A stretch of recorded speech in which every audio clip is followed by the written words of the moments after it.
মিরাজ একটা স্লিপ নিতে পারিস। কিরে তোরা কেউ আয় এদিকে। কিরে একজন আয়। উইকেট কিপার লিটন দাস সবার উদ্দেশ্যে এভাবে আকুতি করলেও তার কথা শোনেননি কেউই। পরবর্তীতে অধিনায়ক মিরাজ বলার পর স্লিপে আসেন তানজিদ তামিম। আজ পাকিস্তানের বিপক্ষে খেলার মাঝে এমনই অদ্ভুত ঘটনা চোখে পড়ে হঠাৎ করে। মিরাজ না বুঝলেও ঠিকই ব্যাটারদের মনোভাব বুঝে সিদ্ধান্ত নিয়েছেন লিটন।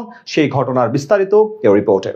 ক্যাপ্টেন আসলে কে, মেহেদী হাসান মিরাজ নাকি লিটন কুমার দাস? প্রশ্ন আসতেই পারে একটি ঘটনা দেখলে। বোলার এবং অধিনায়ক মিরাজ ফিল্ডিং সেটআপ ঠিক মতো না করায় চোখে আঙ্গুল দিয়ে তার ভুল প্রমাণ করে দিলেন লিটন কুমার। উইকেটের পেছনে থেকে বেশ চতুরতার প্রমাণ দিয়েছেন এলকেডি। ঠিক যেন চালাকির সঙ্গে পাকিস্তানি ব্যাটারদের সব প্ল্যানিং ধরেছেন তিনি। কিন্তু সেটা বুঝতে পারেননি কথিত ক্যাপ্টেন মেহেদী হাসান মিরাজ। দীর্ঘ 3 মাস পর আন্তর্জাতিক ম্যাচ এবং 4 মাস পর ওডিআই সিরিজ, সব মিলিয়ে পাহাড় সম চাপকে উপেক্ষা করে মাঠের খেলায় ফিরে বাংলাদেশ ক্রিকেট দল। 3 ম্যাচ ওডিআই সিরিজে আজ প্রথমটিতে মাঠে নামে পাকিস্তানের বিপক্ষে, যেখানে ব্যাটিং বোলিং সব বিভাগে দাপট দেখিয়ে দুর্দান্ত জয় তুলে নেয় টিম টাইগার্স। বল হাতে একাই ম্যাজিক দেখান নাহিদ রানা, আর ব্যাট হাতে দায়িত্বশীলতার পরিচয় দেন তানজিদ হাসান তামিম।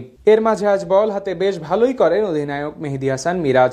তবে সেখানে ঘটে অদ্ভুত এক ঘটনা। ম্যাচের তখন চলছিল 25তম ওভারের খেলা। বল করছিলেন মিরাজ। ব্যাটিং প্রান্তে পাকিস্তানের 11তম সদস্য আবরার আহমেদ। ওই মুহূর্তে তার উইকেটটি নিতে পারলেই অল আউট হয়ে যাবে তারা। তাই আবরারের জন্য অনেকটা ডিফেন্সিভ মনোভাবের ফিল্ড সেট আপ করতে বলেন লিটন। সে সময় স্টাম্পের পিছন থেকে তিনি মিরাজ এবং বাকি ফিল্ডারদের উদ্দেশ্যে বলেন, মিরাজ একটা স্লিপ নিতে পারিস, এদিকে আয় কেউ, এই তোরা কেউ এদিকে আয় না, কিরে আয়। কিন্তু অবাক করার বিষয় হলো প্রথম ধাপে লিটনের কথা শুনে কেউই আসতে চাননি। খানিক পরে তিনি আবার বললেন, মিরাজ একটা স্লিপ নিলে ভালো হতো। এরপর অধিনায়ক মিরাজ তানজিদ তামিমকে ডেকে লেগ স্লিপে পাঠান ফিল্ডিং করতে।